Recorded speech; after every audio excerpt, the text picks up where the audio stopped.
Newcastle United are looking to appoint Brendan Rodgers as their first manager under the new ownership. A 16 million euro compensation package is required. Newcastle United have informed Leicester City and Brendan Rodgers that they are willing to pay it. He has now become the bookies' favourite to be the next Newcastle manager. Brendan Rodgers of Leicester City to take over from Steve Bruce in the new era of Newcastle United. We're delving into that in more detail, taking your views and your comments and your phone calls. We're also going to be delving into the really big month for Ole Gunnar Solskjaer. How is he going to cope with the pressures that come with the injuries he's got and the requirement to be at the top? We're going to take a look at Arsenal and the fixtures they've got coming up. Will Arteta's resurgence collapse and fall apart? What's going to happen? And also the big question today is or are the big six?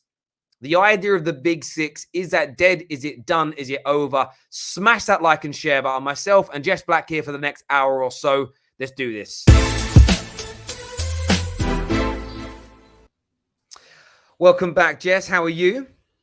I'm good. I can't complain. How are you? I'm really good, thank you. Lots going on. Hosting the FCAs, the Football Content Awards tomorrow, so should be a lot of fun. Excited to actually be out and see people. Yeah, for sure. I think it's nice to get outside. I don't go outside very often. Anybody that really knows me knows that I pretty much just stay inside all the time. So have fun for me out there amongst people. We'll do. I like staying at home as well, to be fair.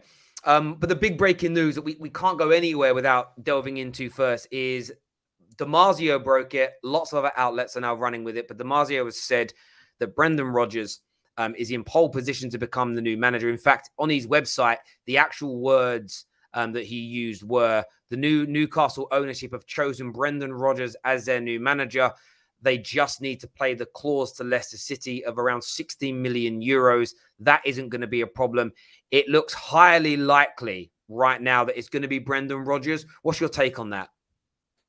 Yeah, I forget what show that we were on. I know I was on here, and we were all kind of discussing who should be the next Newcastle manager. Some people were saying Graham Potter. Some people said maybe Conte is fine. And I just thought this is a perfect opportunity to get Brendan Rodgers. I think he's the perfect type of manager that they need at the beginning stages of, if you want to call this a project or whatever. That's perfect for them. And he's gone stale at Leicester. I don't think it's a matter of him not being a good manager or whatever. Sometimes you just outlive, your time at a place, and it's probably just time for him to move on. But you get somebody that was able to he's been at Liverpool, so he's been at a really big club. Whether or not you think he was successful or not, that's up to you. I do think that having that experience is good. And then he's taken a team that has no business competing, for the top four. He's taken a team to that level, and they've dropped out. But I think we all know that had they had a couple of different players or some luck, they may have been able to get into the top four. So I think that, and then also having his experience at Celtic, he's the perfect manager. And because he's probably on the outs at Leicester, good opportunity for them to throw some money at it and see what happens. So I think it's a good appointment if it happens. Yeah, I couldn't agree more. I think he is, along with, I think there's a handful of managers that would have been perfect for them. Brendan Rodgers probably more so than the likes of Graham Potter, because he has that experience. He's played in the Champions League. He's almost got Leicester into the top four. He's won an FA Cup. He killed it in Scotland. You're absolutely spot on there. And I think that he's going to bring that experience, really good style of football. He's also the kind of manager that, although they're going to sign some players in January, he's also the same kind of manager that's going to be able to get the best out of the squad they've already got. I don't think their squad... I always say this about certain squads when they've got managers that are out of date, old-fashioned, overly pragmatic, or just bad. I don't think Newcastle's squad is as terrible as they think it is. When I look at their squad compared to others, with the right manager, it could easily finish sort of 13th, 14th, 12th. They've got a good enough squad for that. You add Brendan Rodgers into it. You buy 2 or 3 players in January, and Rodgers can probably attract a few bigger names than, say, a Graham Potter would be able to do. I think it's the right decision, and not going crazy out there for a world-class, top-end elite manager now before they're ready for it. It's excellent. It's an excellent piece of business for them indeed, really. So It's going to be intriguing to see how he does when Mhm. he's there and everything else. But yeah, I'm excited to see what he can do. I really, really Mhm. am. When it comes to Newcastle, though, like, what's your take on how, we're a week or so into it now. How quickly do you think they're going to challenge to get into the top six, challenge to be in the top four? And who of the sort of the supposed big six do you think are most vulnerable? Well, I mean, I personally don't think it's going to happen tomorrow, and I don't think it's going to be in 2 years. I do think they'll need about 1 to 2 years to kind of stabilize, like you said, get into that 13th place, kind of on the front page at least, or the top page, the first page, whatever. Yeah. And then I think from there, I think in 4 years they'll be somewhere between fourth and sixth. That's what I kind of think. It's going to be like a 4 year deal. It took Manchester City, I think, 4 years to win a title. I think it'll take them 4 years to be competitive between fourth and sixth. And then from there, who knows? Because then they'll probably, depending on what happens, I think their idea is if they can get in a Brendan Rodgers, then if they get to that point where they're fourth through sixth, then you go and get the Conte and then try to go to that next level in the fifth and sixth year. So I think it's about that timeline. But in terms of who should be worried, I have seen a lot of emphasis on Spurs and Arsenal, and I think that that's fair because we're kind of the teams that want to be in the top four, but we're kind of on the outside. But from an Arsenal perspective, I'm thinking it's not Newcastle that is going to keep us out of the top four. Chelsea has already done it. Man City has already done it. We're kind of in a weird position right now where I don't even think we're that relevant to really have us as the main people that need to be worried. And that's why the more I look at it, I'm looking at Liverpool and Man United in particular, that if you really look at it, if Newcastle can push within the next 5 to 6 years, they're the teams that I think will be struggling to stay in that top four, not because they're not big clubs and they won't spend money, but they could spend more. Newcastle will be able to spend more. And from a Man United perspective, I kind of want to ask you, do you feel like you guys are under threat? Man United is a huge club, but do you believe that they're going to push to try to win trophies and stuff like that? Because when you have the likes of Newcastle that have those types of owners, Man City and Chelsea, they want to win. So they'll do whatever it takes to solidify those first three spots. There's only one left. That leaves you and Liverpool left, considering that maybe Spurs and Arsenal are not really relevant. So what do you think about that? Like, do you think it's more you or Liverpool? I I think we're at a bigger risk than Liverpool. Man United are definitely more under threat than Liverpool because FSG in recent years have proven to run the club better. They may not spend as Mhm. much money in the last 4 or 5 years as the Glazers, but the overall running of the club is better. This is proven by the way fans have been praising the potential appointments of Ralph Rangnick because the way he runs a football club, it gets results. Pound for pound, it gets results. So I feel we're more under threat of dropping out of the Champions League than Liverpool at this time. Who knows what the world looks like post Jurgen Klopp? Jurgen Klopp is probably going to be gone from Liverpool by the time, in my opinion, Newcastle are ready to legitimately challenge for that. Yeah. However, you start to break things down and look at how quickly Newcastle can do this. Now, I was looking at thinking, I think they've got an okay squad. Brendan Rodgers is a very good manager that's going to make them better. And then I'm thinking £200 million they want to spend on players in January. Maybe that will edge over into the summer. And I'm thinking, I'll put a little list together of players they can buy. And I mentioned James Tarkowski the other day, 15 to 20 million quid. Calvin Phillips, 45 to 50 million quid. Ward Mhm. Prowse, 50 million. Anthony Martial, 40 million. Someone like Ismail Assar for between 20 and 25 million pounds. That isn't even 200 million I've mentioned. And I start to think you add like those 5 players plus Brendan Rodgers to what they've already got.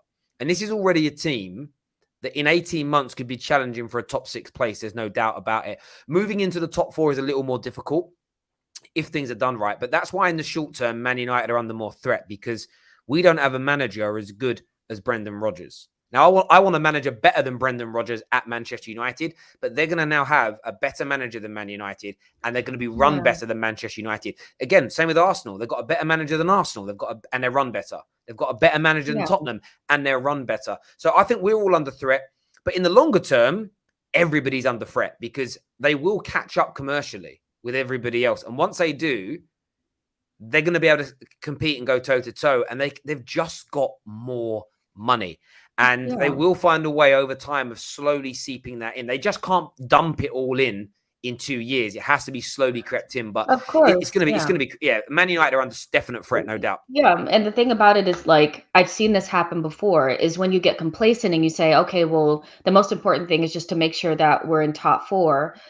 That seems okay when there's only four teams really competing for it. But then if you add somebody else in there and your goal is still just to stay in the top four, you will fall out. And that's why I look at Man United, I'm like, you guys spent the money on Sancho, Varane, you got Ronaldo in. But for me, it's a clear indication of whether you guys want to win or not if you guys go ahead and get the manager. And if you're not prepared to actually, it's kind of like reach for the stars and then you'll fall somewhere below, or, whatever that little saying is or whatever. You guys have to be pushing for titles and then hopefully you still stay in the top four. Does that make sense? But it's not just on you guys. It's definitely everybody's under threat. But I guess another question that I kind of had was like, do you think there'll be changes to the European kind of setup to add more Premier League teams into Europe? Because, I mean, let's be real, those are the teams that people actually want to see. So a bigger top four that includes six teams, Europa League that adds like 4 or 5 teams, you know what I mean? Because if you go all the way through maybe the first 8 teams in the Premier League, those are all teams that I feel like people actually want to see more than the 4th place team in Ligue 1, the 4th place team in La Liga. You know what I'm saying? So what do you think about that? So, I think it's a great shout. As much as the big clubs were attacked and lambasted for the Super League, UEFA doesn't want to risk losing them. The Super League can still happen as long as they add jeopardy. If everybody had full access to this league, and it was worth more money, and more money was going to rainbow and trickle its way down, more clubs would have been interested in it. For instance, Newcastle now would be interested in the Super League. They just would, especially if there's no FFP within it, because they'd be like, we could smash it. They would be interested. So what's UEFA's answer?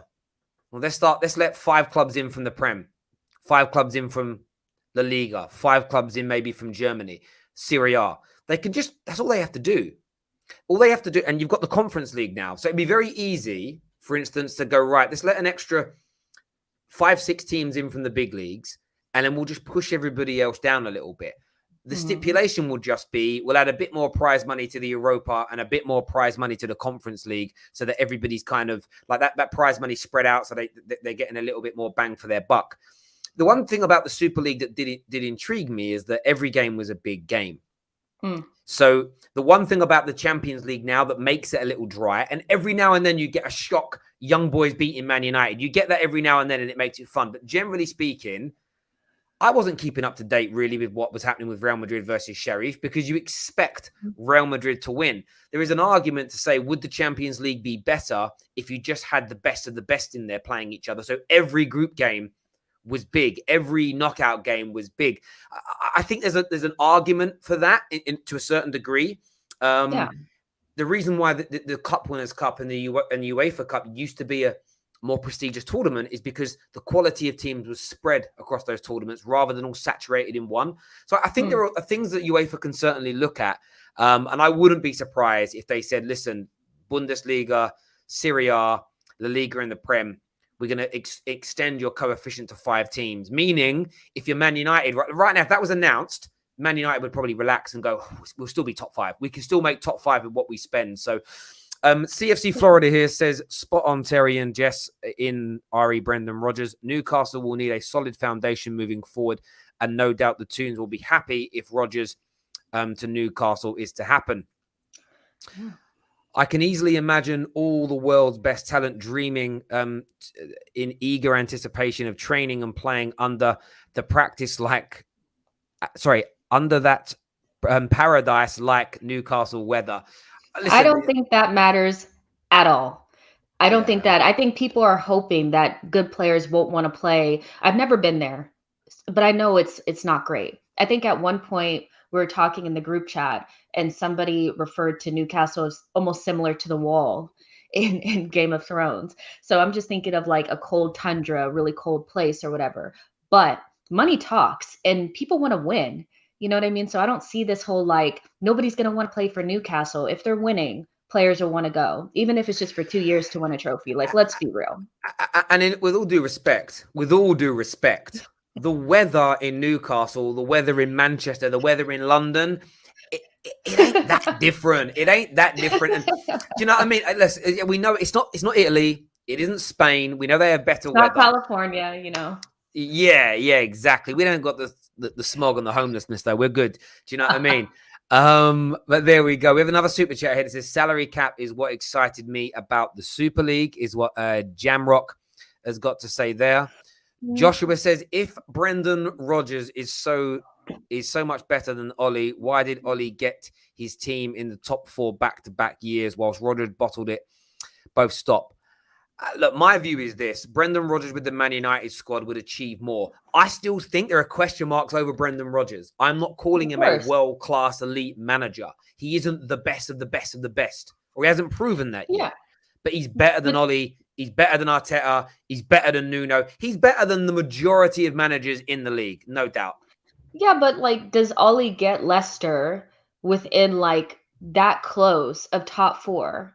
It's a difference. I don't think Ollie does that. You know, I think we have to be real for a second. Like, Ole Gunnar, even prior to getting Sancho and Varane and Ronaldo, has so much talent to his disposal. And the teams are not really that similar to me in terms of caliber of player, the amount that you guys have spent on the players, et cetera, et cetera, et cetera. So, yeah, I would say Brendan Rodgers is superior, and there's nothing wrong with, I think that's pretty clear. Like, you know what I mean? Regardless of where they finish. Yeah. I'll ask you a quick question, though, as well. Do you feel like that we kind of touched on it already, but the concept of the Big Six, a lot of people don't like it. Media driven. It wasn't really real. Do you think that's going to die out now with the emergence of the Leicesters, the Wolves, Everton's really pushing Newcastle now? Do you think it's about time the concept and phrasing of the Big Six was done? Well, I mean, that's what happens. I think originally it was the Big Four, you know, and then they extended it to 6 to include Tottenham, you know. So I think it's one of those where I don't care what it is, because it is what it is. Because I honestly feel like the top 8 teams are super competitive, and anybody can kind of take points off of anybody on any given day. But nobody really wants to hear top 8, top 10 and all that. It's diluted a little bit. I think the shine of it is kind of gone. And there's no clear top 6. There's a clear top 4. So you might as well just go back to that. And that might be like, oh my gosh, I can't believe she's saying that. Da, da, da. I don't care. Arsenal they're just not really that relevant right now. So I'm not going to sit here and clutch on to top or Big Six. It's made up. It's just made up, you know? So I think there's a clear Big Four, and we could actually just go back to that really and see if anybody could break into that Big Four, because I think that's more exclusive. Adding a Big Six anyway, you added Tottenham and they've won nothing. So it doesn't mean anything. Like, you know what I mean? Or am I wrong? Like, what do you think? No, do you know what? Look, I kind of feel like with the Big Six concept is, I understood exactly why it existed, why it was needed. It was media created, but everything's media created. Like the everything about the Premier League is commercial. You know, they created it to grow football. You know, it's all commercial based, and you have to create these sort of things. Whether it's nicknames, whether it's turn of phrases, these things are all needed to like excite people. And it was also a phrase used to easily describe a group of clubs, because it's a lot quicker to say Big Six than say Man United, Manchester City, Liverpool Football Club, Arsenal FC. It takes too long. So you just say the Big Six, so we know what you're talking about. I kind of like the idea of the top 4. But equally for me, what I've always thought about when it comes to the Big Six or the big whatever, a Big 4, Big 6, Big 8, is when you've got the powerhouses. So the ones with the most money, the most pull, and the ones where the expectation should be at their highest. So I don't mind the idea of the Big 6 staying. I think Newcastle, though, maybe not today because they've got to build, but they'll go into that because at some point in the next 3 or 4 years, they will have more power, more money than everybody other than Man United and Man City and Chelsea. So, but wouldn't it be more fun if you just let them get there and then drop somebody out of the Big Four? That's more interesting. Again, you could definitely do that, and you could definitely do it. What I would say to it is this, though. If you're a Newcastle fan, you're like, yeah, we're going to knock Liverpool out or Man United out. What you also have to accept with that, which Spurs fans didn't like, is the expectation that comes with being in that group. So when you're a big six, big four, big three, big two, I don't care what the number is. When you're in that category, the expectation is you strive to win the trophies. One defeat is banterous. 2 defeats on the bounce is horrendous. You know, Brendan Rodgers out conversations if you lose 3 on the trot. That's what happens from a social. Like, I've had a few Newcastle fans in the last few days. They're like, why is everybody talking about us? Get used to it. Newcastle United are going to be spoken about every day, every week, forever now. Wise up. Wise up. That's what it's about for me. So do I think it's dead? Maybe that phrase. Do I think the media and fans pocketing a group of clubs together and pushing them out as a separate entity to everybody else? It's always existed. It will always exist. It will always continue. So it's not dead for me. It's not dead. It's not dead. Okay. It's not dead. Well, viewers, what do you think? Do you, as in the big six as a phrase might be, but overall, I think it will remain in some way, shape or form. Thank you, by the way, to Blue Viper for re-signing up as a member today. We've got a super chat from one of our members. I can't read the name because I've got my screen zoomed so far out. It's from Frederick. Frederick said, Graham Potter did beat Arsenal with, I can't pronounce the name of that. Is it Norwegian or Swedish team? Swedish team. Yes, he may very well have done. There we go. Joshua here with a super chat says, if a crappy manager with Dan James and McFred, sorry about this, I hate Messenger on Google. It does not let me mute. I don't know how to mute it. If a crappy manager with Dan James and McFred can be 12 points outside the top 4 and get into the top 4 over Rodgers, by the way, I like Rodgers, is what Joshua has got to say. We want your views. You want your opinions. We're going to open up the lines later for you to phone in and have your say. Next up on the show, we're talking Arsenal. I have to say this now. Jess has had a fair bit of stick in the last 24 hours for predicting 5 to 7 points out of the next 4 games for Arsenal. How do you think Arsenal are going to fare, ladies and gentlemen? Will they win? A lot of Arsenal fans predicting at least 3 home wins and a draw. Some even going as far as saying Arsenal will win their next 4 matches. Smash that like button. Get your comments in. Let's do this. So, Jess, the next 4, you need to explain what's happened there, because all I saw was the timeline on fire. I sat back and I'm like, what's going on? I thought something had been exposed. I thought you were being cancelled. It was that kind of attention. Come on. Like, what's been going on? What's been going on? No, it's one of those where, people like to put out like, okay, well, how many points do you think you're going to get out of the next 4 matches? And I looked at them and I thought to myself, this is not an easy run. And if we're okay, so basically what I thought was that based on what I've seen over the last 4 matches, our history versus these teams in the past and our just inconsistent records since Arteta's been here, I couldn't see us winning out all those games. Then I went back and I looked at some of the statistics and the underlying statistics of what happened in the last 4 games. Our schedule, those last 4 games that we played, Brighton, Burnley, Spurs, and Norwich, out of those 4 games, that was the second weakest schedule out of everybody else. So that means that there was only one other team that had an easier schedule than us during that time. I also looked at the chances that we created. We only created 6 big chances. I think everybody knows that we scored 5 goals, 3 being against a really poor Spurs squad, 1 that we barely got against Norwich, and a free kick. So, and then when I kind of look at what I saw, like I use eye test and statistics together because that's the only way to get a clear picture. And for me, beyond the statistics, what you could see in those 4 matches was a decent performance against Norwich that we won, a bad performance against Burnley that we scraped, a good performance against a really bad Spurs team, and a bad performance against Brighton that we barely scraped a draw from. So when you look at the fact that that's the weakest possible schedule that you could have had, and we barely got past it, we don't have a good record against these teams. We don't batter them normally. And I don't know how I could see 3 wins. not only that, but like, can you see this Arsenal side getting like out of the next or 8 games, getting 6 wins and like 2 draws? 8 games, 6 wins, 2 draws. Who is putting up those type of numbers? So when I think about it from that perspective, I basically said that I think we'll get 1 win, 2 draws, and probably a loss, or 2 wins, 1 draw, and a loss, which is something between 5 points and 7 out of 12.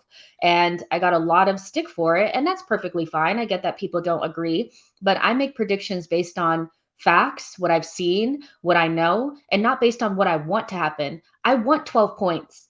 I want 9 points, but that's not how you make a prediction. And I feel like some people are like, well, in order for Arteta to be kind of safe and for Twitter to stay calm, we need 9 points out of 12.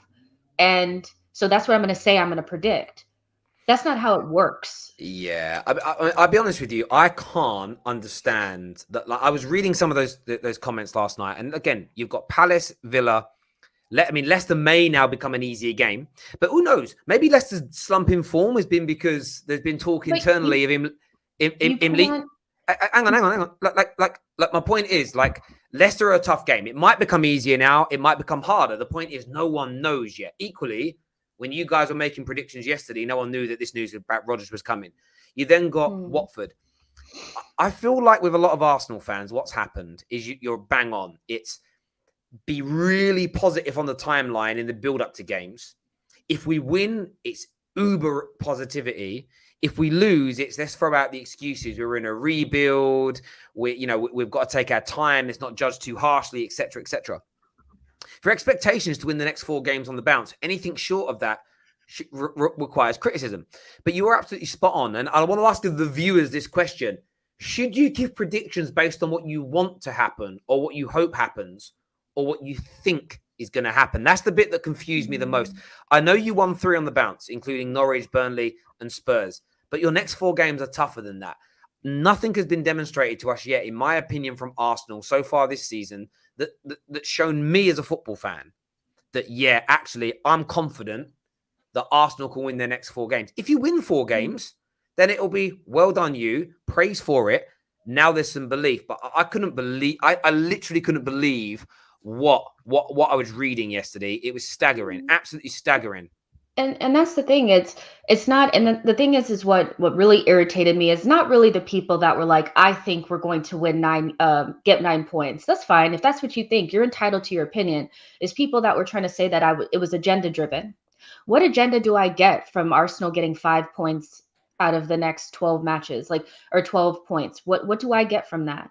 I've already said that I feel like this is all I've learned over the last 4 games is that we have an exciting group of young players that aren't quite where they need to be, and they need to improve quickly. That's all I've seen. Like, there's nothing wrong with being excited about this group, but I'm not going to project things onto them because I'm excited about them.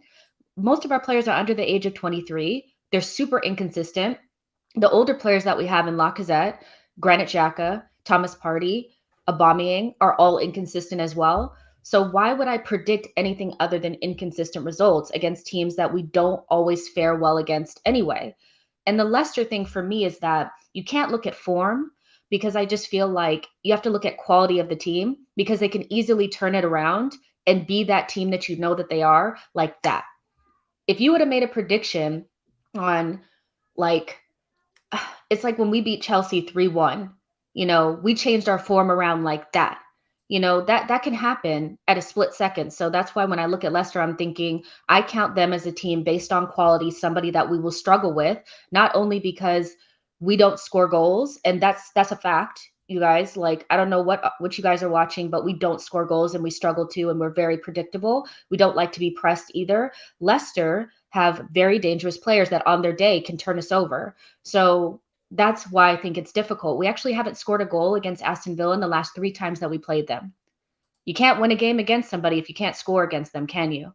So I don't think those games are easy. No, look, you're absolutely spot on, and you're preaching to the converted, I believe. You listen to most of the comments, and everybody's like, the majority are sort of like, I can't actually understand why anybody's challenging you on that. What I see from a lot of fans, as you say, there's a lot of fans that are lifting their skirt up to other Arsenal fans. Oh, love me. Oh, please love. I'm such a good Arsenal fan. Look how positive I am. And then you have others who predict things based on hope. Whether it's about them or their rivals, it's shrouded in, oh, this is what I hope happens. So that's what I'm going to predict. And they sort of sit there and it's like, if it comes true, I'm going to go, told you I've got superior football knowledge. If it goes wrong, the excuses are there. And we've seen the excuses already in place. We've got to play Monday and then Friday.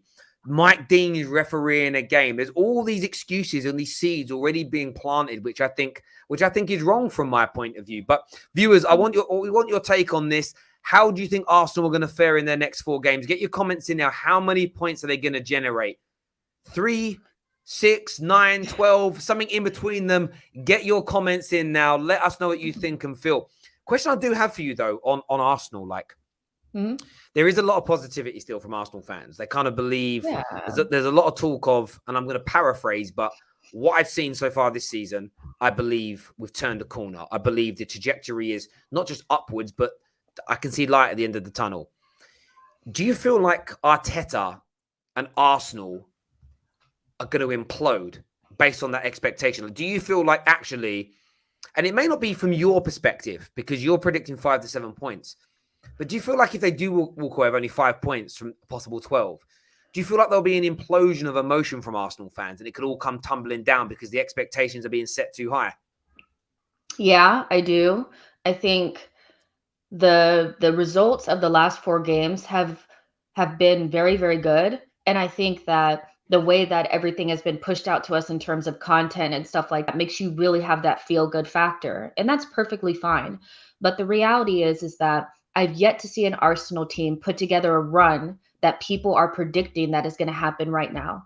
And I feel like we're setting ourselves up because if you look at those last 4 games, you can't say that we had dominant performances, and performances over time, they make results, so having bad performances against Burnley and Brighton, do you really think that having bad performances against Aston Villa, Leicester, and we're still gonna get by? Like, I just don't see it like that. So I do think that we're kind of setting ourselves up a little bit, and I just want to be more realistic. I also don't think that getting 5 to 7 points out of the next 12 games means that Arteta is getting sacked. But what it does is it gets you to those 10 games where you have a good idea of what you have going on. 10 games throughout the season, you kind of know what you got going on, and 8 games with his preferred team.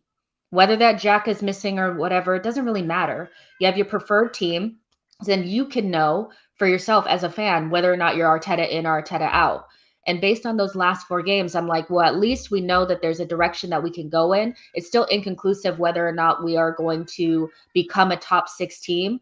But if he has a good opportunity in these next 4 games to prove a lot of people wrong and get them on side in terms of being able to improve a team that's full of his players.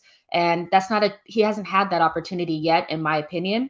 But at the same token, we could see the same kind of blunt football that we've seen over the last 4 games and not scrape the results this time, and things can come tumbling down. So everything is inconclusive at this point. I think we need to just kind of wait just a little bit longer to see what firms up. But that doesn't mean I'm not excited about the players, and that doesn't mean that I'm sitting around waiting for us to lose and all of that. I know that some people believe that agenda is life, and I don't have agendas against my own team. That's weird. I want us to win every game. I just don't believe we will. No, I totally agree with you. I really do. I think people sometimes, I don't even want to say people take it too far. I think some people just, they don't want to live in reality. There's back in your club, and then there's living in reality, and it's an interesting one for me. Love your show, Terry. Love your show. It says, man, Jess's hearts. I think that's from Cold Water there. The EPL is the new Super League. Says boring, tired of Arsenal talk. Boo, is what he says there. YUFC says, over the years, I learned that football isn't different than politics. Arteta in, Arteta out. Nothing else matters, positivity or negativity. Yeah, etc. But what you'll find now with socials is people bend over backwards to ensure that they fit in with a particular group of people. I see it all. It's a little bit. I don't mean sad in a horrible way, but it's a little bit sad. It's a little bit sad to see because there's almost this kind of element of like, I don't believe what I'm hearing from people. I listen to what they say, And then I look at their eyes and it's like, you know what, bro? The amount of, if you have to do so much research to prove your point and mounds and mounds of mental gymnastics to prove your point, how true is it? And you generally catch people out because most people, when they debate football, don't come, because that isn't their job to, with sheets and sheets of stats and facts and statistics and 3 or 4 examples to cite from. And you can catch people on the hop. So you might win the debate from well, I had these facts, you had none point of view. But when everybody's telling you, not from a salty point of view, when everybody's like, what are you talking about? That should resonate with you. And I've seen a lot of that in football chats recently, where people are posting and saying things which don't exist in real football. This whole sort of like, oh, this 3-month window of the season, we were the best team in England. But what does that mean? Like, you don't win anything by being the best team for 3 months of the year. Generally speaking, that tends not to happen. Sorry, I keep getting these messages through. Can someone tell me how to mute the sound? It's really winding me up. I don't know how to do it, and I'm not very good. What sound? Oh, you guys can't hear it. Fair enough. If you guys can't hear it, then I'm happy with that. I'm getting a big beeping in my ears from these messages that are coming through. But give us your thoughts and feelings, ladies and gentlemen. Smash that like button for us. Up next, we're talking Man United and Ollie's big month. Let's do it.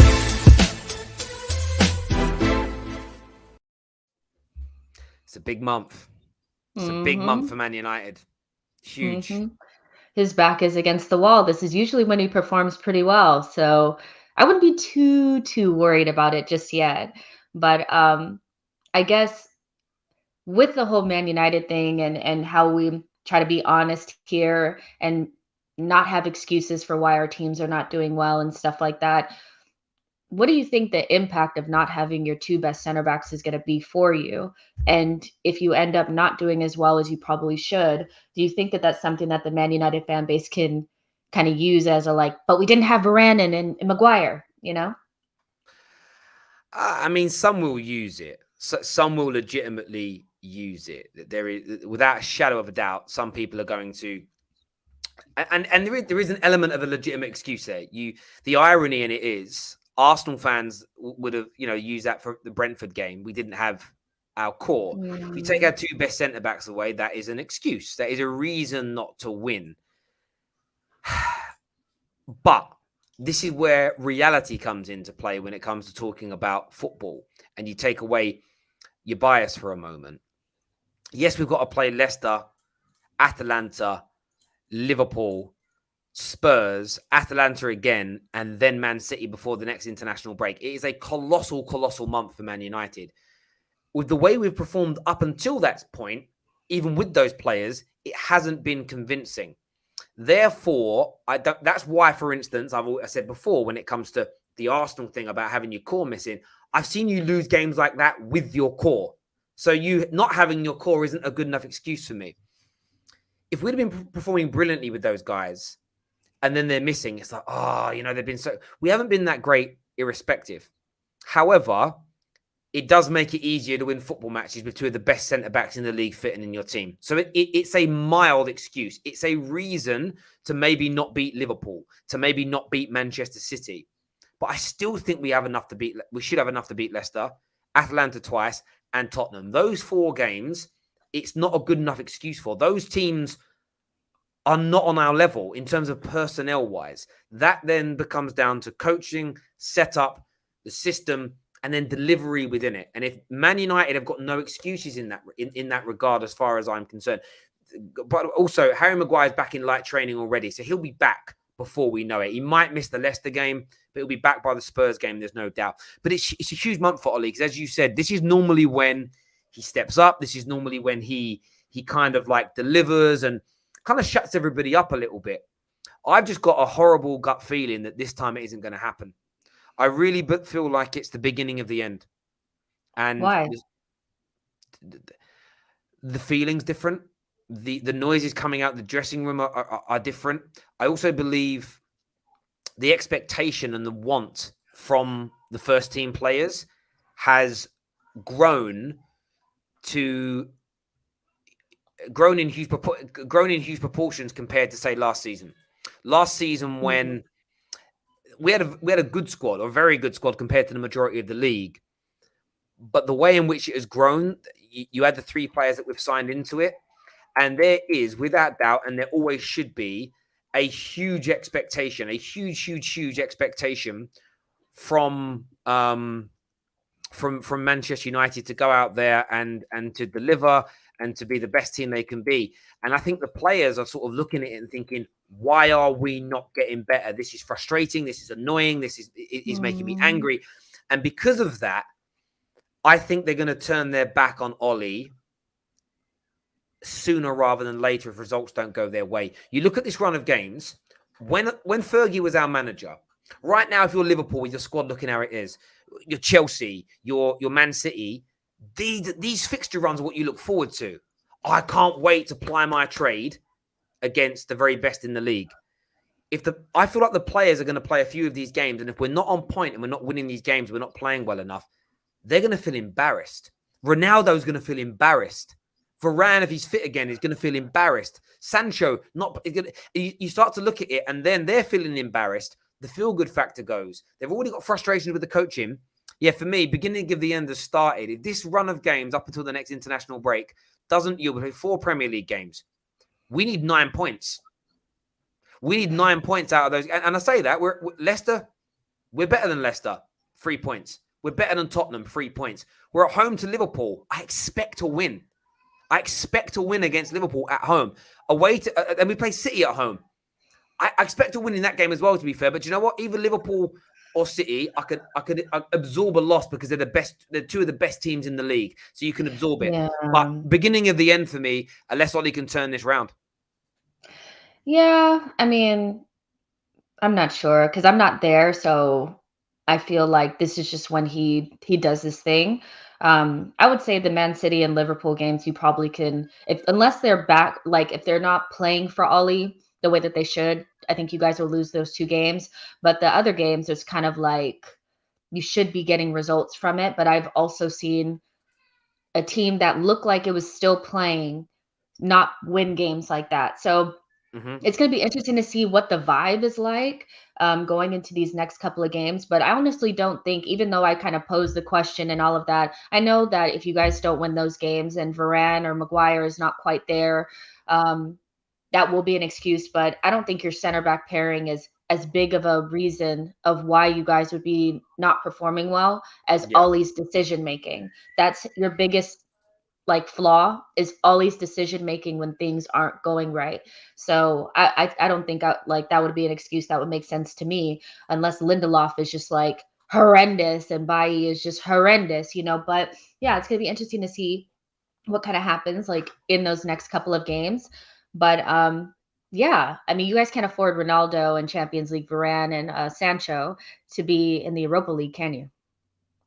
No, of course not. It's unacceptable, and this is why, again, sooner rather than later he could be gone. And we spoke about the challenge of the Big Six and of staying in the Big Six and in the top 4 and what Newcastle were doing.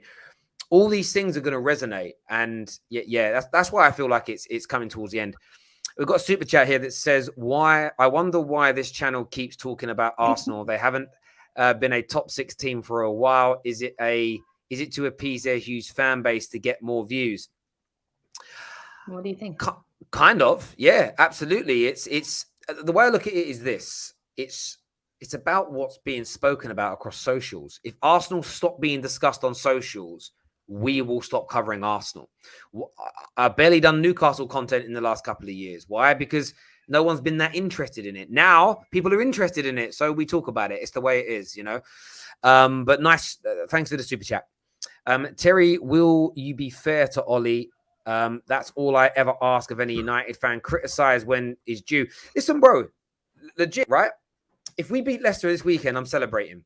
If we beat Leicester and then Atalanta and then beat Liverpool, I'm celebrating. Any of these games we win, I'll say, well done. I will celebrate. If Ollie wins every single one of these games, which is highly unlikely, but if he does, I'll congratulate him. I'm always fair to Ollie. I'll always respect the things that he does right. If we have a really good game and then there's a really bad mistake in the last moment from, say, from a a defender, and it's like that's not really Ollie's fault. It was against Liverpool, tight game, and then Maguire makes a terrible mistake. Am I going to have a massive go at Ollie? It depends on what happens, but probably not. Probably not. You know, I'll always be fair to him, my friend. Next 4 matches, only 4 points for United. Ole Gunnar Solskjaer will counter-attack with pressure and a lack of first-choice centre-backs, and that will fall flat with Cristiano Ronaldo up front. 4 points, that seems a little bit harsh. I still think you'll get at least 1 point from the hard games against Liverpool and Man City, at least 1, I think. You should be beating Leicester. Is that only 4? What's the other? There was another game in there. Well, he said the first. He says it goes only next 4 matches. Yeah, you've got Leicester, Spurs, that Liverpool. One, Spurs. Sorry, Leicester, Liverpool, Spurs, City. Yeah. I think when I keep seeing people saying like, "Oh, Manchester United is only going to get like 2 or 3 points or 4 points or something like that," I'm like, no, they're not. Like, this is when Ole collects his points. He collects them here when his back is against the wall. I still think against Leicester, you guys should still do something. Between Spurs or Leicester, you guys will get some points. Like, I just don't see it to be that easy, just because I don't think you guys are in full capitulation mode. I have a hard time seeing that team completely downing tools right at the beginning of this next run of games. Like, I would just maybe calm down a little bit, you know? And you guys know I don't even like Manchester United like that. No, listen. No, I hear you like that. It's gonna be an interesting one from my point of view to see what happens there. Man, how do you pronounce that name? You'll get better at reading than me. Mamacini. Okay. Says, why won't the Glazers get Ollie a world-class assistant manager? Sir Alex Ferguson relied on them, and it makes a proper difference. I don't necessarily think that they wouldn't do it. I think it's about Ollie asking for it is what I would say. I don't know what else to say about it other than that, but that's kind of it. Like, if Ollie wants it, I feel like they would give it to him personally. I think they really would. Interesting comments coming in. Some of the comments always make me laugh because I don't really. Do you know what it is? I know people listen to us, but sometimes they just get into rows with each other, and then I sit here reading the comments, and I'm like, where has that come from? It makes no sense to what we're talking about. I know. Joshua here says, you say it's highly unlikely he wins all those games. I heard that same energy last year when we played our best against the bigger side. Again, we can beat those teams. What I'm saying is that since Ollie's opening run as Man United manager, has he won 6 games on the bounce across all competitions? I don't think he has. So the fact that he hasn't done it in nearly 3 years is why I say it's highly unlikely to happen, you know? And if he does do it, Josh, then I'll back him and say, well done you. You know, maybe that's us going, maybe we'll look at it in 4 weeks' time and go, do you know what? Maybe a call, if we win them and the performances are better, then people will get off his back. People just want good performances and results. And when you have a squad like Man United's, there is no excuse. There is no excuse for us to have a run of form like Tottenham, a run of form like Arsenal. Our squads are superior every day. And I had it from even all these positive Arsenal fans who are predicting 4 wins on the bounce. They've all said the expectations for Arsenal can't be as high as Man United because you've got a better squad than we are. Like, Arsenal fans admit we're light years in front of them squad-wise. So why should I settle for not getting better results than them? It's crazy for me. You kind of should. Like, when I look at Leicester, I'm not looking at a team that's like going to be so easy, but you guys kind of should, you know, so it's different, you know. But yeah, we're talking about Man United right now. Why are you going back to Arsenal? Because I'm providing context. I'm providing context to the situation. Viewers, we're going to let you come on now and have your say. Call into the show. Tell us what you think. Tell us what you feel in relation to these stories. Brendan Rodgers to Newcastle United. Is the concept of the Big Six dead? Is another one that we want to hear from you all on. I'm posting the link now in the live comment section. I'm going to pin the link to the live comment section. So refresh the stream if you can't see it. It takes a few minutes. Afternoon, Terry and Jess. Hope you had a wonderful day. I did. How about yourself? It started. It's just started. It's not even 10 o'clock a.m. here. So my day Yeah, has just started. But so far, so good. I've been shopping today. Bought a new dinner jacket for tomorrow night, which is nice. Mm. Does anybody want to see it? Nobody want to see it? Anyone want to see my new Jess? Nice. Does anybody care about Terry's jacket? No. Bought some new shoes. I haven't bought new clothes in a long time, to be fair. It was quite nice, actually, to go out and shop.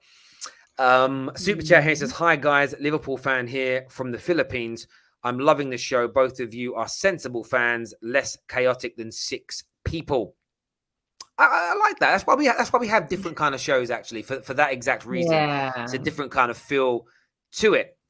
Where does this Man United do well in big games come from? They go 11 points from 30 available from the big 6. They do well versus Man City. I think that may have been last season, to be fair, but I think what people are referring to is more. So the first year and a half, Ollie's big 6 record was pretty good. I think what people are referring to last season is after that first international break, after we got battered by Spurs, it was like, we got Newcastle away, and it was a run of tough games. The tougher games we drew, but all the games in and around it, we won. And it was a tough run that people expected us to lose more. Because in that run, that's where it comes from. So we lost that game. We came back and beat Newcastle, but we had to play like Arsenal, PSG, RB Leipzig, and a number of these teams. Now we drew with Arsenal, but what papered over that crack, as it were, is in between that we smashed Leipzig and we beat Paris Saint-Germain away.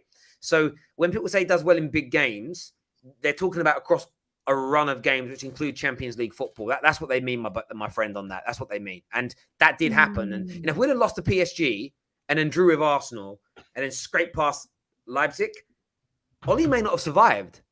But those Champions League wins helped him. Why it's more pressured this year, squad's better. Losing to young boys added like an extra layer, because 1 or 2 bad results now against Atalanta, and we could be out the Champions League at the group stages again. Unacceptable. Unacceptable in every single which way. Can I ask my question about Sancho now? Whenever you want. You don't need to wait for my permission. Well, I want to make sure I'm not ruining the show schedule. You know what I mean? But No. when can we start judging him?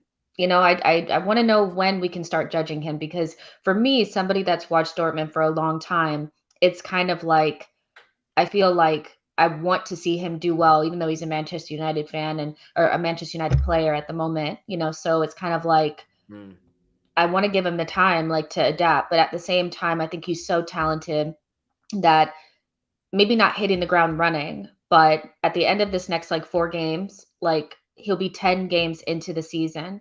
And so how long do you give him until, and not even just to like judge him, it's not like you just want to say he's a flop, but until you start looking at Ollie and try to figure out, like, okay, are you going to be able to get the most out of this kid? Because this is a player that you guys waited for 2 seasons. You spent a lot of money on him, and he kind of is he's in an interesting time in his career where he kind of needs to develop and go to that next level. And I look at somebody like Donny van der Beek, who's kind of been shunted out to the bench, not getting playing time, not being treated that well by Ollie. Do you worry about Ollie's ability to get the most out of Sancho? And when will you start looking at him? And if he's not performing, say, okay, we need to start talking about it. Because it's been shut down a lot by Man United fans, and I get that. But it doesn't stop anybody else from saying that players that come straight in from other leagues are flops, And I don't think Sancho will be a flop, but then something in the back of my mind is saying, well, does Ollie know what he's doing? Does he know how to get the best out of this young player? Do you feel like he's gotten the best out of some of your young players? How do you feel about that? He has got the best out of some of our youngsters. So I think the progression of Rashford, Luke Shaw's emergence, Greenwood's development, I'm fairly happy with it as an example. On when to start judging Sancho, I'm personally judging him now. I am. The kind of point I would sort of make to people, though, is like to you, I would reverse the question back and say, how quickly are you going to start judging Ben White at £50 million of a centre back? It's the same question. So what I tend to find on social media is people want to give all their own players time and throw everybody else's off the edge of a cliff straight away. And of course, I understand why. That's part of being a rival. I kind of feel with Jadon Sancho at 73 million with what he was doing in Germany, I expect to start seeing him come alive now. I expect to start to see improvements in him. That's my view. We did against Everton when he came on. He had some really good dribbles and some really good moments. Had a really good chance to score. Probably should have crossed it, went for the shot, didn't quite come off for him. I almost feel like he's going to need that moment, almost whether it's a pass, whether it's a goal to kind of set him alive. What would really be nice for him would be to, this weekend, for instance, against Leicester, score the opening goal 10 minutes into a game, if that makes sense, because just to relax him a little bit. I think once he relaxes and feels settled, he's going to be fine. But you've got to start judging him pretty quickly because he cost £73 million. He's one of the biggest talents in the world. But judging him now and writing him off, again, are two different concepts. The polarized binary people that you get across social media can never contest with. He's not been good isn't the same as he is not good. Form to sort of phrase the cliched comment, form is temporary, class is permanent. We know how good this young man is. Everybody's desperate for him to fail because he's gone to Manchester United. So I completely understand it. But he will do, legitimately, in my opinion, he'll do a very good job at Man United, and he'll start to shoot up in everybody's kind of minds and improve his performances and come alive very, very soon after this restart. What hasn't also helped has been the 2 international breaks. So the one thing about them that's frustrating is you get 3 or 4 weeks in and then there's a break again. We're going to get another 4 weeks in and there's going to be a break. I feel like he needs a prolonged run of games where there really isn't anything getting in his way. But I've been okay with his start to us as at the club, but I want to start to see it kick on from now. But in terms of judging him, I'm going to give him at least 2 seasons at the club before I get to any point where I'm like, he isn't good enough to be here. 2 seasons minimum, a player of his age with his ability, because what you don't want to do is be that fan base or that club that throws your toys out your prams, doesn't have a great first year, scores 5 goals and assists 3, average. And then you get rid of him, and then where he goes to, he absolutely kills it. You don't want that. It's a horrible feeling when that happens, How bad do Arsenal and other teams in England feel about Gnabry? Do you know what I mean? It's like more time, a little bit more patience is needed because he's so talented. Yeah, I think the Gnabry thing is a little bit different. I don't think he was really just somebody that failed at Arsenal. He really didn't. He had some issues with injuries and stuff like that, so it's not really the same. And we don't even really talk about Gnabry anymore. It's been like 10 years, hasn't it? But I'm just asking, and I don't like being lumped in sometimes because I'm actually I feel like I was one of the only people that said you need to give Werner and Havertz time. Everybody was calling them flops. And I do think that at this point now we could look at them and say that they're probably both underperforming based on the hype around them last season. But I believe in adaptation, especially from leagues that don't have the same level of competition. And I'm actually more harsh on our players because I do expect to see returns a little bit quicker from our players. I don't wait for Ben White is not coming from another league. I don't think that he needs that much time, so I'm judging him now. I never wanted Pepe, never thought he was that good. And so I kind of written him off already, like maybe a season ago. So it's not really the same for me. From a Sancho perspective, I wonder if he's fit. I wonder about those things too. He doesn't look fit. He needs to get fit and he needs to start performing at some point. But I would say probably after the season, you can look at it and make an analysis on whether you think he adapted properly or not. But I would give him the same time that I did Werner and Havertz. And even though I think both of them are underperforming, they needed to adapt, and I would do the same thing for Sancho. Yeah, I think he does need time, and it's interesting, really, because like the level of like criticism has been mad. But I kind of ignore rivals because Bruno Fernandes's level of performance and output has been sensational, and he gets crap. So it doesn't matter what Sancho does. I think I already feel like rivals have made their minds up that whatever he does, it's never going to be good enough.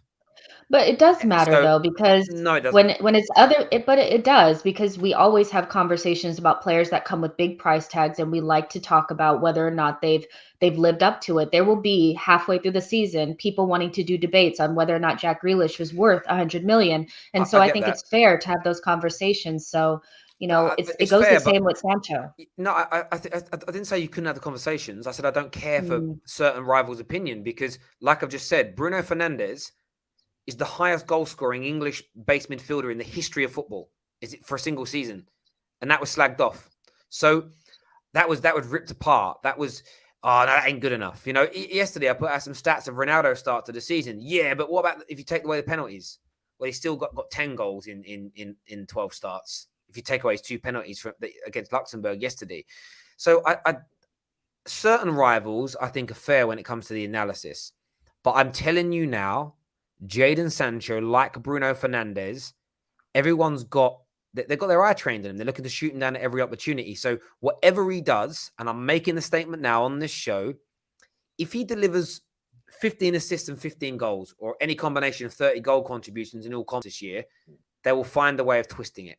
Every time Sancho gets an assist, which isn't a cutting edge pass or a world-class cross, I'm talking he knocks the ball 5 yards and someone shoots it in, they'd be like, this is a disgrace that that's an assist.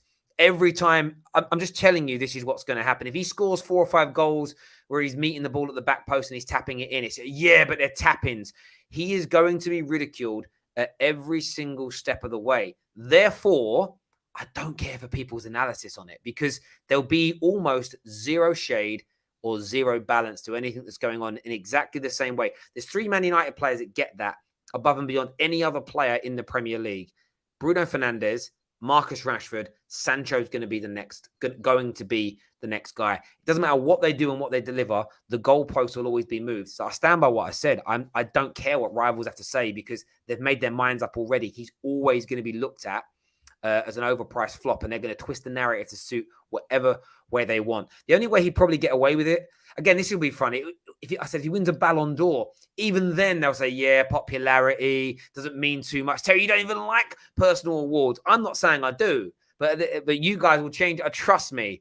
Goalpost moved every step of the way with this kid. Every step of the way. No, we'll see. I don't know if I feel like that's completely like you could just throw away a rival's analysis on a player because you assume that it's not based around facts or whatever. But I still think he's going to be just fine. I do think he might underperform because I'm not sure that the team is ticking in a way that's going to give him the platform. I do think his adaptation will slow because you guys are in like a weird period with Ollie, but I still think that he has a better chance of surviving the Premier League than Havertz and Werner, because I never really thought that they were as good or had a ceiling as high as Sancho. So we'll see what happens. I have a little bit of vested interest in it just because I like the player a lot.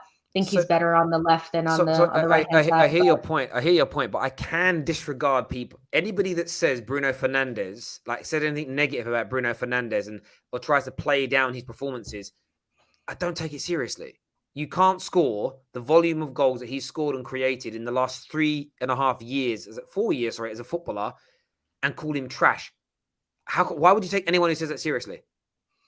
Well, some of it is just banter, I don't think all of it is like serious, but I've never actually said that. I actually rate Bruno Fernandes But I'm not talking. highly. I'm not. Hang on. Let's stop this conversation. I ain't talking about you. I'm talking about. I know, but I'm that's what I'm saying talking. when we get to the point where we're talking about it, I don't want my opinion thrown out. I want to make sure that I get. But I didn't say you, did I? I said people. I know if Jadon Sancho assists 15 Premier League goals from now and scores 8, I know you're going to praise him, right? Yeah, why not? Therefore, you're not. Therefore, you are not who I'm talking about. I'm talking about the people that will look for reasons to belittle those achievements. But what about this bad game? He didn't do it in this thing here. Yeah, but 4 of those assists, they were like, they're the people I don't listen to. Well, let's see if it happens. So, we have to see if he gets those goals and all that. £100 bet that people start doing that. £100 bet right now, live on the air. That people. I need receipts. So I don't want it to just be something that you said you saw. I want to see receipts. So I want you to screenshot the comments and stuff when people said it. So okay, what I'll do if he achieves those goals and the assists, okay. Now viewers, I want you if you have to achieve it for him to say it, right? I'm talking about when he achieves being discredited. If he achieves 10 assists, I got 20 goal and assist 20 goal contributions combined this season minimum. If he achieves that, and I can find you at least 10 tweets from people discrediting it. not real assists, tap-ins at the far post, not doing it against the right teams, blah, blah, blah. If I find at least 10 tweets discrediting it, you've got to give me £100. Okay. I'm writing this down. Make sure I remember. 10 comments. And it can't just be banter and people obviously joking. It has to be serious comments where they're really trying to make it No, like it's bad. when they put, how do you know someone's tweet serious or not? I'm just saying if they're discrediting You it, know I'm if telling it's you. banter or not. Okay, I'll even increase it. I'm going to say 30 tweets. 30 Okay, tweets. 30 tweets. Someone here says, Terry, you're reaching. Reaching for what? I'm making a prediction that whatever Sancho does, he's still going to get discredited. How is that reaching? That's not me playing down his performance. I'm not making an excuse for Sancho. I'm telling you, weird comments. Weird comments. I think people want to see Sancho thrive. Like, I don't know very many people that want to see him fail. Champions League Varane, that's different. But Sancho, yeah. Oh, he's the other We one. like him. Yeah. I'm just telling you now, people are going to do it. People are going to really do it. It's crazy. Terry has 15 burner accounts, so he's already halfway there. This is true. I'm gonna go. Yeah, I'm gonna have to go and set them all up now. Like, I win this bet. I need them $100. Times are hard. Need the $100. I can't wait to use those $100. I can't wait to use them because it's not gonna happen. Like, first of all, he needs to get to those numbers. Not sure if he will. I think he'll have a Havertz Werner type season this season. Do you know what though? Do you know how I know it's going to happen? I see people do it to some of the best players in the world. People call Ronaldo a tap-in merchant. How can you deny it's not going to happen? And people are getting confused here. I ain't talking about disregarding people's fair analysis. I am just saying overly banter being used as analysis, I ignore. It happened. Ronaldo gets called a tap-in merchant and you don't think it's going to happen to Sancho. Mad. What an easy £100 I just made. Crazy. It's so funny. We'll see. We'll see. Yeah. Kira, comment here. Mustafa says tap-in equals good positioning. Exactly. Very good position. We're going to take some calls now. We're going to get Mohammed on City Express's backstage. If you want to phone up and have your say, let us know. Terry, Sancho can't get one assist. I tell you another thing they'll throw in there. This will be part of it. I'm not adding to the bet. You'll get but he didn't do it from the start of the season. All the things they're going to say. Just transparent. Terry, fine-tuning. I don't know what you mean. Explain I don't either. That. I think people think I'm making excuses for Sancho. I'm not. I'm literally... It's the opposite. It's people playing down him being brilliant. I don't know, maybe. Like I said, but we all do it now. Like, I think you can always tell the difference between banter and seriousness as well. Like, legit, like you can tell the difference. But I mean, if you put him up to next to that woman that they always put him next to. Okay, so you know how they'll like if somebody has a bad game. Yeah, you know what I'm talking about. That's not serious, but I'm talking about. Like, I remember Bruno Fernandes got an assist once, and Man United fans were angry that he got the assist. I ain't taking him. I can't take that seriously. It's like you're angry. Even if Man United, like if we shot the ball and it was going out for a throw-in and it hit the referee in the face, hit the linesman in the face, and then ricocheted in, I'm celebrating. And if the person who got the shot got an assist, I'd laugh. So yeah, I don't take people like that too seriously. Dinesh here with the super chat says, Terry, why can we not enjoy? We have talented English players after a long time. We had with Gerrard, Lampard, Scholes, Beckham, all different types of midfielders. Shame England managers could not build a team around them. Yeah, I mean, look, it's we didn't pick the right players. There are players in that era like Michael Carrick that the team should have been built around, but we like picking the superstars. So there we go. You are clown. Thank you, Global CFC. Thank you. Terry waffling. I don't know what I'm waffling about. What am I waffling about? What am I waffling about? That's code for damn. I don't know what else to say. A few people referring to the video as being clickbait. Not really. Damasio said it. So a few people saying that it's been reported by Sky Italy. They're not serious. Sky Italy got the report from Damasio. Damasio was the most accurate journalist in the summer. So that's all I'm saying there. But keep writing them clickbait comments, people. Everyone write clickbait right now. Smash the click like button. Let's do it. Clickbait king in the house. There we go. Terry, any regrets buying Sancho? No, you know, you said earlier, Twisted, do I ask weird questions or stupid questions? Yes. that is one of those questions that you just don't need to ask, but the answer is no, not right now. Maybe in the future. Let's do some calls now before the end of the show. Make your 2 minutes count, people. Let's do... Where's the button I've got? There it is. We got Mohammed on the show with us first. What are you saying, Mohammed? Hello, Terry. Yeah, I just want to speak about Brendan Rodgers to Newcastle. I think that will be a good appointment for Newcastle as their first manager. He can build up the team for like the next 5 years to a standard where they're like challenging for Europe or whatever, Europa League, Champions League, whatever. And then obviously like he can get his players that he wants in and see where it leads Newcastle there. Because I think with Newcastle, even though they've got all this money, it is going to take a long time to get into the top 6 or the top 4 because of just the competitiveness of the Premier League. We saw it with Man City; they took ages getting into the top 4 because of what, 10 years, 5-10 years it took them just to get into the top 4, and then on top of that, it took them an extra long time to win a trophy as well. Yeah, as a Liverpool fan, do you feel threatened by them in sort of medium to long term? That's a tough question. I think I am slightly afraid of Newcastle, yes, but I think it won't threaten Liverpool that much compared to United. If Klopp signs a new deal for the next 5 years, I think Liverpool will be fine. It's just But if Klopp... he's not. He's leaving. Yeah. Okay, hypothetically then, if Klopp decides change all of a sudden. Yeah. Because if he just changes his mind. Managers, I think you guys should want... I mean, I know you guys love Klopp, and I think he's an amazing manager, but at some point, you guys will need a new voice in the locker room, and I don't think keeping him for 5 extra years is going to be beneficial. And you guys are also at the end of a cycle. I think the majority of your team, the main players, are 29 to 30 years old. So you guys are at the beginning of a potential new cycle, even maybe with a new manager. So if you think that Newcastle could potentially get to the top 4, get close to it within the next 5-6 years, if your project doesn't turn around quickly, the first one took a while, right? I would say that I would be slightly worried. The thing that you have on your side is that your club is ran really well. And so, but I would be looking at it like, oh my gosh, everybody's like 30 years old. We're going to have to start over. And if it takes quite a bit of time, you might get, you might be that team that's looking out the outside. Yeah. It's certainly going to be interesting, mate, as you say. And like, I look at it this way. If FSG don't pump money in post Jurgen Klopp and you don't replace him with as good a manager, it could be look, for you. That's and true. Man United. And again, not top 4, maybe not top 4, but you're that isn't where Liverpool are now. You're a team that should be winning the title every year. Yeah. So that's the big one there. Mohammed, great call, mate. Thank you for coming on and having your say. Really appreciate it, bro. Thank you. City Express is here now. What are you saying, City Express?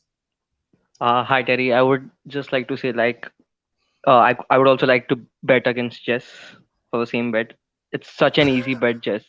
How can you not see it? Like, there isn't a good player in this world who's not going to get backlash. Even how good you are, like you can be Ronaldo and Messi also gets backlash. So I can't see how Sancho wouldn't get a backlash, even if he outperforms Ronaldo in the season. He'll still get some backlash on that. But see, the thing about it is you use certain players as first of all, nobody likes Bruno Fernandes. Like, he's just not that likable. Sorry, Terry. And then Ronaldo is somebody that gets a lot of stick because of the Messi followers. I don't think there's that many people that are just dying to see Sancho fail. And if he clearly makes those numbers, why would anybody have anything negative to say? Nobody hates Sancho. Like, I don't know where this hate for Sancho comes from. I don't think so. It's hate. I don't think so. It's hate. I just think that it's the other people bantering. I wouldn't say it's bantering, but downplaying his season, and that happens every time. Like I've seen De Bruyne have 11 or 12 assists last season, and there was like, not a good season as per De Bruyne standards. But he was injured for most of the season, so whenever he was performing, he was doing good. A great example. A great example is Trent Alexander-Arnold. People call him, legitimately just call him, a lot of the times now, they refer to him as what? A cross and inshallah merchant. They discount how good he is at crossing a ball. That's my point with this. Like, but what I mean is, if we're like, we've done it in the studio before where someone just says, I'm not worried about Trent, he's a crossing in shallow birch. Everyone laughs. You can tell it's a joke. But it's when you're into I'm talking about when you're in a serious debate with someone and they downplay Bruno's numbers, Trent's ability to cross, KDB's brilliance because he plays in Pep Guardiola's team. Mo Salah is a system player. Ronaldo's a tapping merchant. These things are said all the time. It's so frequent. And I've been on these debates. I don't remember some of that. What do you mean you don't remember? You think I'm making this up? People love Kevin De Bruyne. Nobody's ever said a bad word about him. What do you mean? De Bruyne doesn't actually get it too badly, and he does not. He does not. But De Bruyne is used as a tool to play down other players. It's like you're not. But the point is, the others I've all mentioned, 100% get it. So you focus on the one where you haven't heard it too much, and you're probably right on that. But all the others I've mentioned, you've heard, right? I mean, most people rate Trent as well. So I don't know where that's coming from either. Oh my God. Wow. No, Jess is capping. Listen, City Express, thanks very much. I can't believe when we were doing the fullback discussion, I could have sworn that we put Trent quite high, and then people try to knock him down because they hate. Hang on a minute. Hang on. I'm confused. You are confused. You're very confused. I'm very confused. You're beyond confused in this. Let me just put this back here. I ain't talking about you or KJ or Anita or David in a ranking show. I'm talking about people that phone in, tweet, push things out, rivals, chatting nonsense about my players. I ain't worried about that. I ain't talking about you or KJ. That's why you're confused, I think. Yeah, I'm very like, wow. What? Trent gets bare stick, even though he's brilliant. I guess because I don't. Maybe because I'm just not paying attention on Twitter and stuff like that. You know, it's got to be the people with like, I don't know. There's some people that are just trolls, and maybe that's what. But what you get is this, though. This is why it's important. What you find with a lot of people's analysis, I listen to the trolls because then I hear it parroted by people that phone in, people that try and debate, and they throw out these arguments, and they almost repeat what certain big Twitter accounts tweet. You know, like the sort of United _Andres. It's like they might tweet something out like so-and-so is this, and this, and it gets like 10,000 retweets. And then I hear people talk about it like that's real. It's like, bro, have you taken that banter as like people that call Ronaldo a tapping merchant? It's like, you do know that's a joke. No, it's true, brother. And that is who I'm talking about. And there are thousands of these people. I love that Bruno is in our team, Terry. He's unlikable. The tears from Jess, Mr. Inevitable. I remember he got that penalty after the whistle. Yeah, listen, I love him as well. I love that people don't like him. It's amazing. Yeah, he's not a very likable guy. So, yeah, but it's nice to have an unlikable person in your team that's quite good, so. There's no shame. I don't like him. Yeah, there are some new reports coming out, I've been told. I haven't seen any of them yet on socials, that Leicester City are not willing or will not allow Brendan Rodgers to go. Again, I'm not surprised to see that bit. There's a comment here from John Percy that says Brendan Rodgers will not be leaving Leicester for Newcastle when Steve Bruce is sacked. No interest in the job, fully committed to Leicester is what's just been said here by John Percy from The Telegraph, who's a very, very, very credible journalist indeed. That was the best option. Yeah, I mean, but again, I'm one of these people where I sort of look at these things and I sort of feel a little bit like I wouldn't necessarily take it too seriously. I'm not saying John Percy's lying, but I wouldn't necessarily take it too seriously either. Does that make sense? Like these things always get denied and then can happen. Do you get what I mean? If they want it to happen, I feel like if that's the guy that they choose, they need to figure out what they're going to do with Steve Bruce in the meantime and then try to get him in the summer. Like trying to get somebody mid-season is probably going to be really difficult. And I feel like that's more what it is than he doesn't ever want to go to Newcastle. I don't know. That feels a little bit like far-fetched. So if I was Newcastle, I'd try to figure out a way to see, that's the thing. You don't want to make it messy and have an interim and all of that. And you also don't want to keep Steve Bruce, but you want to get your first option if you can, you know what I mean? And I wouldn't try to settle for something else because the manager market at the moment is not great. so you don't just want to settle for somebody just to move on, Yeah. There's a few people here saying like Newcastle fans have got to get used to these kind of stories, but you've got to remember something. Mm-hmm. DiMarzio is not a liar. DiMarzio is a highly, highly credible journalist. He hasn't been given that information out of nowhere. They picked him pole position, looking at paying the buyout clause. I don't believe Newcastle, with who they're looking to run their club, would be talking to Brendan Rodgers, leaking that information or sharing that information with DiMarzio if they didn't believe they could get it done. Equally, Brendan Rodgers, okay, he's never going to come out now at this point in this moment in time and say, I would love the Newcastle job, because it could fall through. Because actually, maybe Brendan Rodgers isn't the number one choice. Maybe somebody else is, but they can't get him right now. And then next week, the world changes. And then they turn around and say, do you know what, Brendan, we don't want you now. Actually, Antonio Conte has agreed to come in now. Or I'm just throwing his name out there as a prime example. Mm-hmm. And then Brendan Rodgers has publicly said that he wanted to leave. There's no going back from that. I would say right now, it's still very open-ended. There's definite interest in Brendan Rodgers. People should stay a little bit more relaxed. Everybody's fully committed until they're not. Do you know what I mean? So I don't really listen to them. I'm fully committed and all that kind of stuff. So it is what it is. We'll see what happens. But I think that's their best option in terms of who's available / in a job, but could potentially be available. I don't see the Graham Potter stuff. I don't get it. And I think it's too early for Conte. So we'll see what happens. Yeah, absolutely. I totally get where you're coming. I totally get where you're coming from. Max here says, has there ever been a manager switch Premier League clubs mid-season? Oh, do you know, that's really racking my brain. That's a good question. Well,